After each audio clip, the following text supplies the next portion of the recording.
Hey everyone, in this video, I'll show you how to stretch an image in Canva. Let's use this image as an example. First, double-click your image to enter crop mode.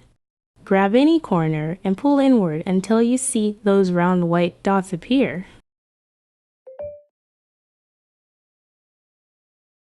Now comes the key trick. Hold down the Shift key on your keyboard. While keeping Shift pressed, drag the corner outward. This stretches your image.